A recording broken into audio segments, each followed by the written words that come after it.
Have you ever saved all year for that one family vacation and ended up stressed out about every single dollar? Not anymore. Hi, I'm Mary Ellen. And I'm Joe. We're two busy moms who have cracked the code on travel with points and miles. We're here to show you how we turn everyday expenses into extraordinary vacations. This is Wonderland on Points, where we share tips and tricks to help you earn free and deeply discounted travel. Let the adventure begin. Welcome back to another episode of Wonderland on Points. We're so glad that you are here with us. Today, we're going to talk about something honestly really cool because we have never, in the history of our podcast, which has been over 2 years, I don't think we've ever really discussed the offerings from Wells Fargo. And so today, we're going to dig into that a little bit. We do have a guest on the show today. His name is Kong. You can find him on Instagram at KongFi Official. That Fi, F-I, is like finance because he's the finance guru and a nurse, which I just learned, which I was so cool for me to have a fellow nurse on the show. So welcome, Kong. We're so glad you're here. Hi, thank you for having me. I'm just actually excited because this is my first podcast ever. Is it? Oh, we're so excited that we're your first podcast. That's so fun. I want to mention to everybody they can also find you over on TikTok. You've got quite a large TikTok. It's very impressive. Thank you. Yeah, I got lucky there. Just kind of stumbled onto things, but now I'm working on Instagram as well. Yeah, well, your videos are very helpful, really interesting. You tend to have opinions that are very bold and maybe go slightly against the grain, and I really appreciate that because it always keeps us learning new things. Yeah, I mean, I think once we get into it, I can kind of tell you how I started, and I think that frames how I look at the points and miles world in general, because I came in having done it for a very long time, while still kind of being new to social media. So I wasn't quite sure what everyone's already saying and doing in the space. Okay, yeah, I'm super excited to hear about it. Why don't we just dig into it? Tell us a little bit about yourself and how you got into traveling on points and miles, and then how it kind of shifted to a teaching online kind of thing. Yeah, absolutely. So by day, I'm a nurse. I'm a registered nurse of 10, 11 years or so. In terms of where I'm at, my wife and I and our 5 cats live in the Athens, Georgia area. I have 5 cats too. We are the same people, yes. Outside of that, I think like a lot of people stumbled into points and miles. I was getting ready for my wedding around 2017, just looking at all the expenses. Up to that point in my life, I had one Discover card to my name. Now I've opened like store cards and closed them, like most of us have along the way. I knew nothing of credit. I knew nothing of points and stuff besides my 5% cash back every quarter I got from Discover. That was the extent of my knowledge back then. But, I started looking around. I was like, well, we should get one of those travel cards that people are always talking about.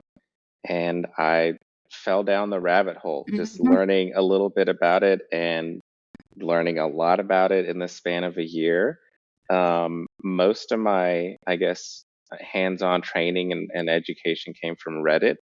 There's a lot of good resources there. Of course, a lot of the travel vlogs at the time and some of the YouTube channels. So I taught myself, and that's how I got hooked and started. Amazing. What was your very first redemption? Redemption. So I went pretty hard my first year.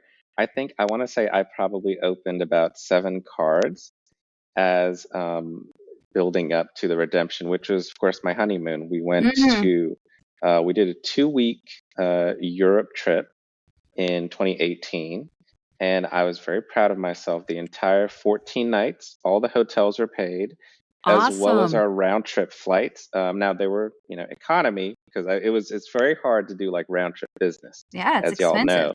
Points So, wise. but I was still very proud that I was able to do literally the entire trip off credit cards. That's incredible. What part of Europe, just out of curiosity? Oh yeah, so I mean, the traditional like London, Paris, and Rome. We also did like a 2-day stop in Brussels as well. What an amazing honeymoon. And to come back and not be loaded with mountains of debt, that's a good way to start out a marriage, I have to say. Absolutely. Yeah. So I just, as y'all know, like it's about leveraging whatever spend opportunity you have. And I think for a lot of us, wedding expenses are going to be one of the bigger, moments of our life. So I was like, hey, let's put this spend to good use. Yeah, absolutely. You have some interesting reels on Instagram that I really caught my eye because you have a very unique points earning strategy that combines something that most of us listening to this podcast know and love, and that's Costco. And you combine buying gold at Costco. I think of a lot of things being sold at Costco. I do not think of gold and precious metals at Costco, but you have a unique way that you buy and sell gold and earn credit card points. And this is a way that you actually earn a ton of points every year. I know this is not going to be for everybody, but I would love to hear a little bit more about it just because it's so unique and interesting. Yeah, and when I walk into my Costco, there's a big giant sign right when you walk in the door that advertises their $5,000 gold bar. So that hasn't been up for very long. So I'm interested too. Yes, I'd be glad to talk about it. Before I start, of course, for anyone who listens, please know that this is a very risk intensive endeavor. Yep.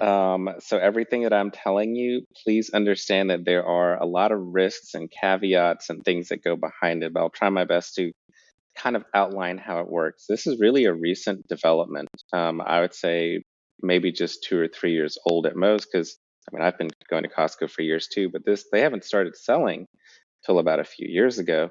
Hmm. And eventually, some of the circles that I'm a part of, they started saying, "Hey, look, like there's online websites that buy it, like long established websites that do it." And eventually, some of them started kind of buying it themselves in private groups and chats. So they started kind of being like a broker for gold. And that's how I started, because I didn't think of this stuff. A lot of people have already done the groundwork, but essentially, you buy the gold from Costco and you try to sell it pretty quickly, because obviously that is a very expensive item. Even when I started, it was like $2,000. Now, of course, $5,000. But I don't have that type of money to float for a No. very long time. It's not really my investment vehicle either. So for me, the name of the game is try to get rid of it as quickly as you can, knowing that from the time that you buy it, especially if you buy it online, they have to ship it to you. So that Mm. usually takes several days to a week. And in that time, you accept the risk that that price could go down and you Yep. could end up losing some of that money while you're holding. But hopefully it doesn't go down, too much in the span of a week. And then by the time you sell it, if you're really lucky, you can make a little bit of, some money off of that. But for the most part, you're getting it with the intent of getting a lot of points, right? Because again, you buy just one gold bar now, that's 5,000 points from Costco on a 1X card. You have a 2X card, that's 10,000 points in a month. Yeah, or to help And you hit a sign up bonus that you couldn't otherwise hit with your absolutely, yeah. spend.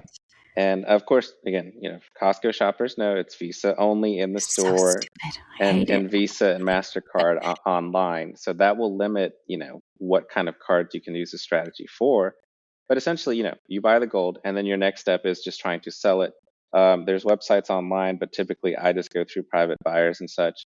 I'm trying to work on a guide for it because, like y'all said, like a lot of people have reached out to me to talk more about it, and I've always been reluctant because I don't want to have a role in getting people in a precarious Yeah. situation. Like I love the hobby. I do a lot of things for myself knowing that I accept those risks, but for others, like I feel a sense of responsibility if I have any type of platform and I don't want to get them in trouble. So I'm working on developing something like that to hopefully help people down the line.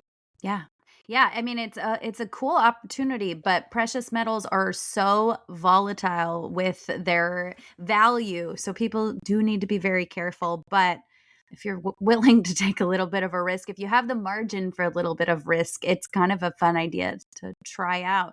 I would specifically want to do it, I think, to hit one of those sign up bonuses, on those cards that I could never hit the sign up bonus on with my family spending. Oh yeah. Yeah. No, I think the last one I used it on was the Venture X card, because even like I'm a frugal person. Like trying to hit, I think it was a 10,000 spend Yeah, requirement. it's hard. That would have been nearly impossible unless we put everything we had on it. So Yeah. Yeah. I used to do buying groups and I stopped because they were getting more and more and more and more complicated. And I was like, you know what? It's one of these days a computer's gonna go missing and I'm gonna be out $1,000. And so I gave up on it. But that was what helped me hit a lot in the beginning. So I will say I also have experience with buying groups. I don't know if that's something that we want to dig into too much, but I That's a different understand. episode. Yeah, I understand, and I've been burned doing buying groups for, and again, any for people involved. I always like to tell y'all like the dangers of doing some of the stuff is I've definitely lost packages, and I've had to fight with Amazons and stores, and sometimes I've had to eat, a loss of hundreds of dollars, and that's why I eventually Yeah. got out of it. Yes, exactly, exactly. So everybody proceed with caution. That's all. We'll leave it right there. You guys can go down your own rabbit holes on this one. Okay, let's get into Wells Fargo a little bit. You know, Wells Fargo is not talked about a lot in the online points circles on Instagram, the sound bites. You don't see a lot of Wells Fargo, but it's been more so in the news lately because it was an option for Built users. If you had Built 1.0, you could convert your card to the Wells Fargo autograph card. And so people started, looking the card up a little bit more, considering it as one of their options with their Built situation. And I thought you posted a reel about, and I thought, you know what, this is a card that deserves a conversation for everybody in Points and Miles, not just the people who had that option with Built. So let's chat about it and tell me, what do you like? Because there were some things you brought up on a reel online about liking about the autograph card, regardless of how you get it. What are a few of the best benefits that you've noticed? Yeah, so I mean, like you said, I think it's a blind spot for a lot of people because we all focus on, the big four or five that are in the points and mile space. And I think in my research, I found that it's a relatively new product line. They didn't even launch it till I think 2024. Mhm. And so maybe for some of us who started prior to that point, it just wasn't something that we think a lot about. Yeah. And even me, like I was wrong about it. Someone made a comment and I said, well, they don't even have transfer partners. And someone's like, no, they do. And I was like, oh, I need to actually look into this and research this. So um, if we're talking about the base card, which is what I think everyone at this point has now been converted to from Build 1.0, it's a no annual fee card. And for a no annual fee, I was truly impressed with what I found with some of the earning structures and the transfer partners. So the most unique, I think, practically useful feature I found on it was a cell phone coverage. Like, I don't see that on a lot of cards as long as you're paying your phone bill with it. You can put in a claim if you have damage or theft to your phone, and they will reimburse you up to $600 twice. So, two different claims if heaven forbid that happened to you in the same year. So that in itself, I think, is already very useful for a lot of people. Because I know, people pay for Apple Care or phone insurance, and I was like, this is something that could help offset a Mhm. lot of that. Of course, there's no annual fee. It's great. No foreign transaction fee. So it's practical if you're traveling and you just want to swipe one card. It's Visa. So, it's very easy to use across the board. But where it really took me by surprise was first the earning structure. It has 3x on a lot of practical areas for people. It has things like hotels, flights, dining, gas, streaming, phone, and transit. So, really, everything Wow. except groceries. If you put groceries on there, I think it would cover pretty much most aspects of our life. So, Yep. for a no annual fee card to get 3x on so many practical daily life areas, that's already huge. Even if if it ended at cashback, I'd be like, hey, 3x cashback is actually, above the standard. But then you learn there's transfer partners. And I think a lot of people can overlook it because it is, of course, not like the most, comprehensive list if we're comparing it to Built or Chase or Capital One. But there's a few good ones there. We can certainly dig into it a little bit, but just the fact that they had transfer partners, it blew my mind because I know we always talk about, get the best value. You want to transfer it, don't use a portal. And they give you plenty of options that I think could help a lot of people. Yeah, I was very impressed with several of things you mentioned as well. We were laughing before recording because Joanna and I were talking about the card. Unintentional. And the very Separation. first thing, the very first thing you brought up with the cell phone coverage. So the fine details on that made us laugh because it says get up to $600 of cell phone protection against damage, theft, or unintended separation from your phone. And then we go to like the fine print and we're like, unintended separation. And it's like in really bold letters, like this benefit does not cover cell phones that are lost, i.e., mysteriously disappear. So we were just joking about, okay, well, what are the scenarios? Do you call and say, I was unintendedly separated from my phone? I didn't Yeah, lose it. I didn't lose it, but Just an unintentional separation. Definitely not lost. that's funny legal talk that they just threw in there that I'm sure they can hide behind. Of oh course, yeah, of for course. sure. Let's do a list, I think, of the transfer partners and maybe some sweet spots. Yeah, so there's a lot of airlines. It covers Aer Lingus, Air France. I'm not sure if I'm saying this right, but Avianca Life Miles, British Airways, Iberia, Virgin Atlantic, and there's one hotel option, which is Choice Hotels. Um, I'm pretty sure a lot of us are already familiar, especially with Virgin Atlantic, with British Airways, and Air France. I think a lot of people in the deal space are, used to taking advantage of some of those promos that they have. I will say, speaking of promos, the one disadvantage of the Wells Fargo, as far as I saw, there has not been any type of transfer bonuses. I know a lot of other Mm. banks have that.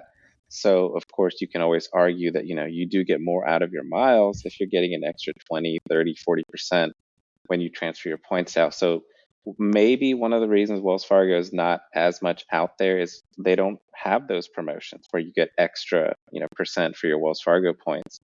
Um, but in terms of the standouts, I mean, obviously, Virgin will always stand out because you can book Delta flights for pretty cheap. Air France can do similar. British Airways, you can book some of the American Airlines flights with that. So there's ways to hit all of the big alliances.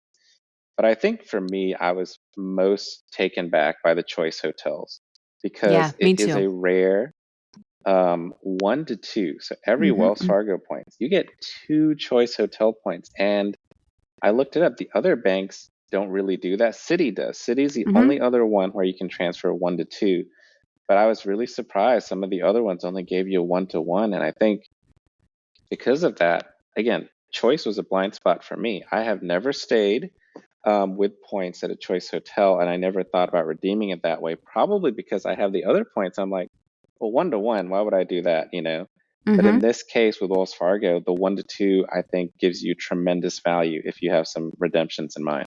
Yeah, and people will remember we did a whole episode about Norway and choice hotels in Scandinavia. Those are a real sweet spot for redeeming choice points. They're very affordable. They have amazing free breakfasts. I will link the episode below, but yeah, anytime you can get that 1 to 2, I mean, it's amazing how far it goes. And I was looking it up.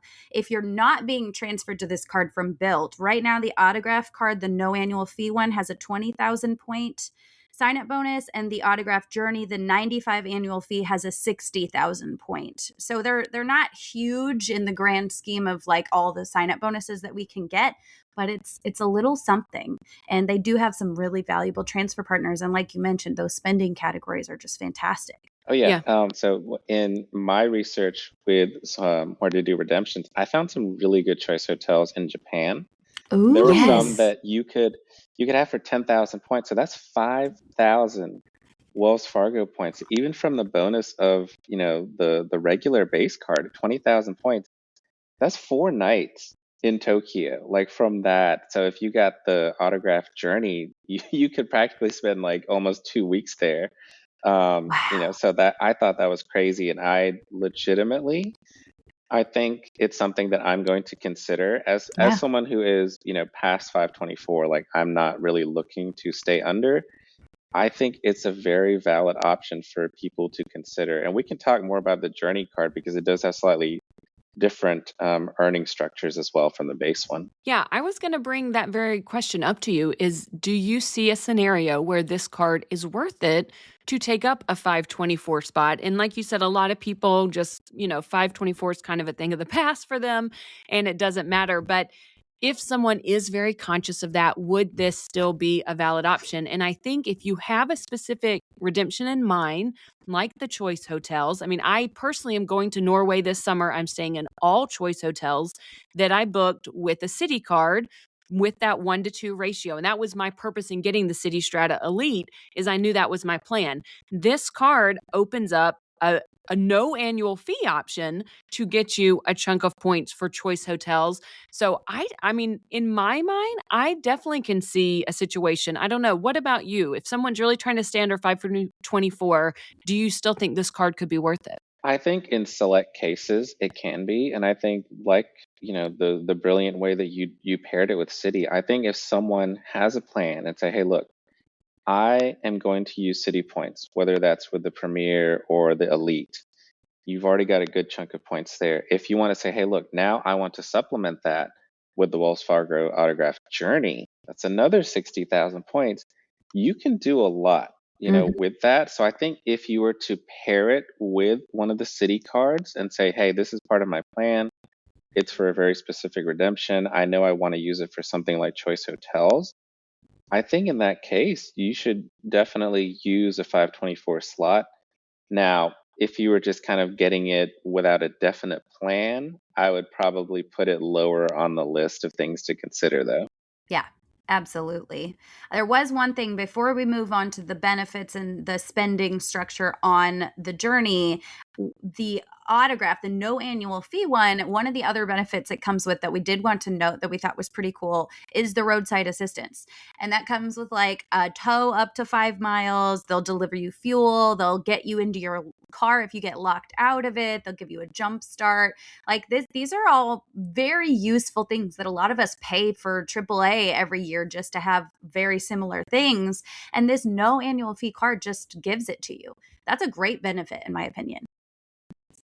Oh yeah, I remember briefly seeing that, but not in the much detail as you described, because I was like, oh, how much will they really, actually do for you? Like I saw the roadside assistance, but you taught me something new because I used to have that type of benefit from I think the Amex Platinum years ago, but then they Mhm. essentially got rid of it. Like I remember I had to use it once and I didn't pay anything to, have my car towed.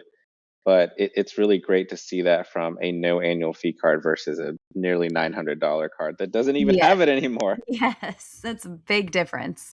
It's interesting you were reflecting on, and we all were, how this card is just not as well known. And it is younger, right? Only a couple years old, this program.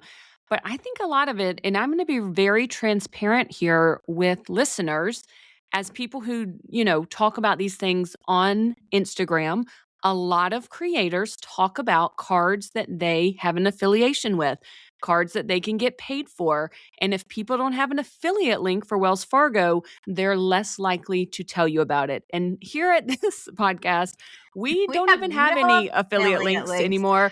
We only have our personal links. So if you ask us for a link, we are literally sharing with you our personal link for a card that we have. And we're very appreciative of that when you do. We very much appreciate it. But we don't have any kind of affiliate link or, anything for Wells Fargo. But we still felt like it was important to talk about it because there is definitely value to be had here. So let's move into the other card, which is the Wells Fargo Autograph Journey card. So the regular autograph card has no annual fee. The Journey card has $95 as the annual fee.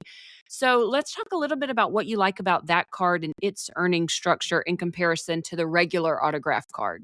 Yeah, so first of all, off the bat, I learned that you're essentially getting a discounted annual fee. Even though it is $95, it comes with a very small but pretty easy to use airline credit of $50. From what I read, you can just book with an airline directly and you'll get a $50 statement credit. I think that's very easy for anyone Yeah. to use. Like book any flight you want, any airline. So you're already starting off with just $45 annual fee for the year. And for that, I think you get a lot of benefits that, line up with a lot of the other mid-level travel cards. What really stood out to me, again, I was surprised the more I researched I did into this. You get 5x on hotels and 4x on flights, which is a lot higher than some of the other ones, which tend to get maybe three. You can get, 5x and select things with Amex Platinum, but four on flights and 5 on hotels is huge. And then you still get 3 on dining. So I think there's a case to be made if you do want to just kind of keep it simple with one card and you're still a frequent traveler, but you still have life expenses. This is something that I think the autograph journey could fill because, again, remember the 4 and 5x, it's not just cashback, it's 4 or 5x with useful points that you're getting. Mm-hmm. Yeah, that's really interesting. Can people hold both of these cards, or is it one or the other? I want to say that you can hold both. The only thing that I saw when I was looking around was that you do have to wait 6 months between the two of them at the bare minimum. It's one of their little fine prints when you apply. It's like, hey, you cannot have gotten a Wells Fargo card in the last 6 months. Between those two cards, I mean, that's a great spread for everyday spending. Yeah, absolutely. It covers a lot. I think honestly, like, because the only thing that they're missing, like I mentioned, is groceries. So if you already have a good groceries card, something like Amex Gold, this could be a fantastic like dual setup. But I know, like Marianne Ellen said, like it's really good to pair with the city for some of Mhm. the overlapping ones. So that could also be a really good pairing too with the autograph journey. One other note with the Journey card before we move on, because we're going to talk about some other in the news items, but the cell phone protection. So the regular autograph card, remember we said was $600 of cell phone protection, but the Journey card is $1,000 of cell phone protection. So keep that in mind. That's a really nice thing for especially such in the age of every single travel credit card becoming an elite high annual fee travel credit card. I can appreciate that the $0 and $95 annual fee cards have such a great thing because we all have cell phones. They're all expensive and we all lose them and damage them all the time. So that could come in really handy. Okay, let's switch gears and transition to some hot news in the points and miles world. Joanna and I, because I was in South Africa for a couple weeks, we kind of batch recorded some episodes. And so a lot has happened in the last few weeks since we've recorded. And one of the really big notable things is the Chase Sapphire Preferred and Chase Sapphire Reserve rule changes. Kong, tell us about it because it's so exciting. It is very exciting. I honestly wish it was shouted out from the rooftops from everyone. And this, to me, this is one of the biggest positive and kind of rare changes you're seeing from Chase because I believe this was last summer-ish is when they dialed it back initially, is when they did the refresh for the CSR. And basically they're like, hey, sorry, we're lumping these two cards together. You're getting one bonus.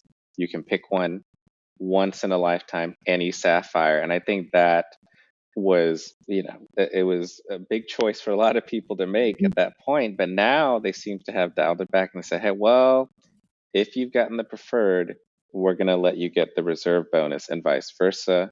It has been out for, I believe the memo went out 2 weeks ago at this point, and I have seen data points from either people commenting, message me, as well as different Reddit forums. People are confirming indeed that if you have held one of the Sapphire cards and you've never held, this is a very important point. You cannot have product changed Mhm. into one. So if you have held the Sapphire Preferred at any time, whether you changed into and opened it, you cannot get the preferred bonus again, but you Mhm. can get the reserve bonus. So I think this is huge for a lot of people.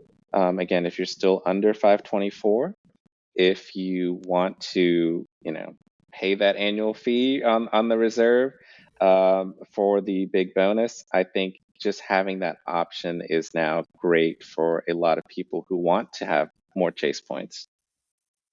Yeah, absolutely. It was very exciting to see, although I'm not anywhere close to wanting to spring for that annual fee yet. I know there's going to come a point where I'm so depleted on chase points and Rakuten and Built, I probably don't have status with anymore, and I'm not getting the one-to-one transfer there. And at that point, we'll see if my budget wants to sustain that kind of annual fee. It's just nice that there's an option there. Yeah, in a hobby where I think, unfortunately, all the banks kind of tighten the screws and take away some of the opportunities and different options that you can get.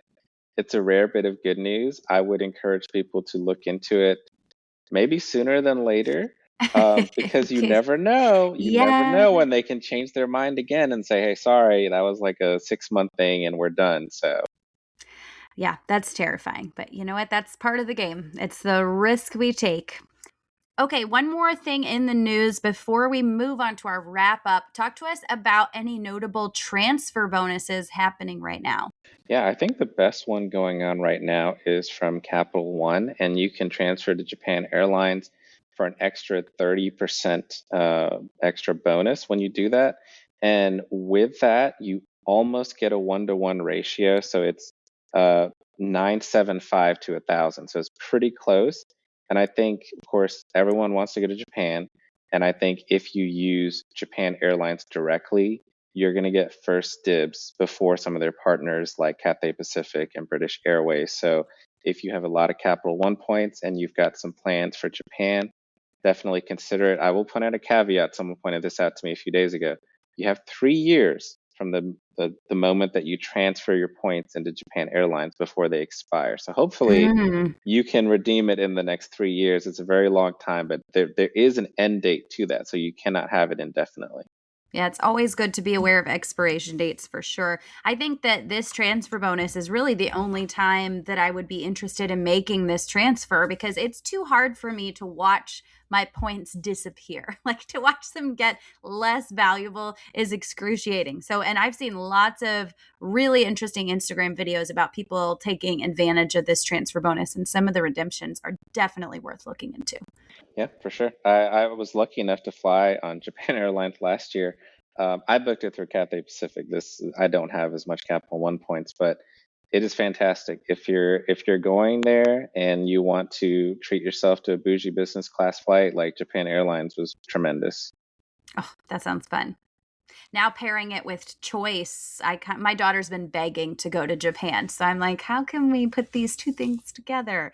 But I already have 9,000 trips on the books this year. I need to pump the brakes a little bit and stop trying to pace plan ourselves, things. Joe. Yeah, I know. I'm not good at that. That ADHD impulse just takes off. Before we wrap up, though, tell us where points and miles are taking you this year. What are some of the trips that you have on the books for the upcoming year? Oh yeah. So funny enough, I like to say that I really focus more on the points accumulation and almost hoarding. Like I love, keeping the moniker and saying it all the time on my videos, like points millionaire. And I'm like, I know some people said you should be using that though. You shouldn't be sitting on 1 million points.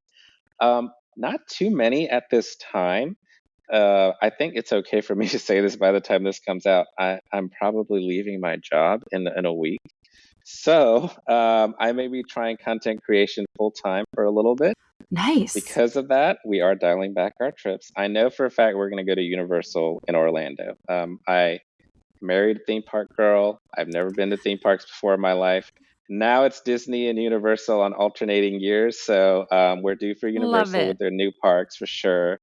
And if we can swing it, I would love to do some type of like warm coastal Europe. Like we've never done that.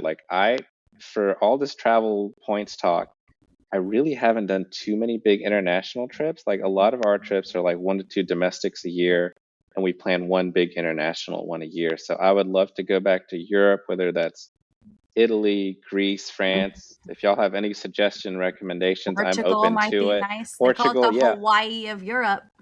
Yeah, so anything like that, anything just kind of warm, beachy, chill vibes. I still need to do some research into that, but that's really about it for the time being. But I'm sure it'll get filled up as the year goes on. Absolutely. Especially when you're sitting on that many points, you can kind of, and you don't have like kids in school that you have to worry about. You can just kind of make those spur of the moment, like, let's grab this great deal and just do it. I love that. Also, you might want to check out, we did an episode about Spain recently that I found, Granada, Spain specifically, I found very compelling as far as like a warm, fun destination. It was a really good episode. Maybe I'll link that in the show notes too, since I mentioned that to everybody. No, that would be great. Well, remind people where they can find you online, especially since you're going to be diving more and more into content creation. So share with us again where they can find you. Yeah, so I am mostly my followers are on TikTok. I have about 40,000 there. So I've started to try to focus more on Instagram as well. So it's Kongfi official on Instagram. I think it's just Kongfi on TikTok. And another thing I'm trying to do because I think the credit card points and churning and all that stuff is something that requires long form explanation. There's just too much nuance and detail. And y'all know this, it's so hard to convey a useful amount of information to someone Mm-hmm. in 90 seconds or 60 seconds. So It's I've awful. started to do YouTube as well. I'm trying my best to do at least a few videos each month and trying to cover topics like the autograph card more in detail so that people can, know the inside outs of it. So whether you want to find me on YouTube, Instagram, TikTok, KongFi, I think I'm the only one there. I've ratted out all of my fake profiles and gotten them taken down, which is crazy that I discovered a few years ago. I was like, why do people want to pretend to be me? Like I'm not, I'm That's so not a big deal. flattering. Right. Yeah, you made it when you have some fake profiles, but I really want to work on YouTube because I think it is a big education piece and really Yeah. kind of lay out structure and caveats to people because it's a great game. On social media, it seems like it's grandiose and easy. There's always so many details that can trip people up, and that's the last thing I would want to happen to people who are, excited about this hobby like we all were when we first discovered it. It's like, please be careful. There are some things that could trip Yes. you up. You could lock your miles in a certain place that you can't get back. You could, cost yourself the opportunity to get another card down the line because you didn't know. So Mm-hmm. please keep a lookout for more like long form content from me as well. That's awesome. Yeah, I mean, obviously, we're pretty passionate about long form content over here. So I love that you were doing that. I think it is the best way for people to learn. I will make sure to link your TikTok, Instagram, and YouTube in the show notes below. Everybody can go find them there. Make sure you are following Kong. He is a wealth of information. Also, make sure you guys join us in our Facebook group and over on our Instagrams.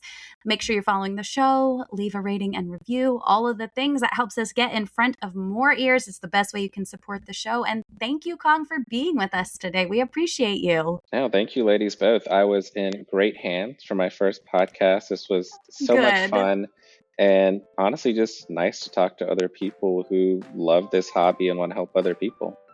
We feel the same way. Bye, everybody. Thank you so much for joining us for today's episode.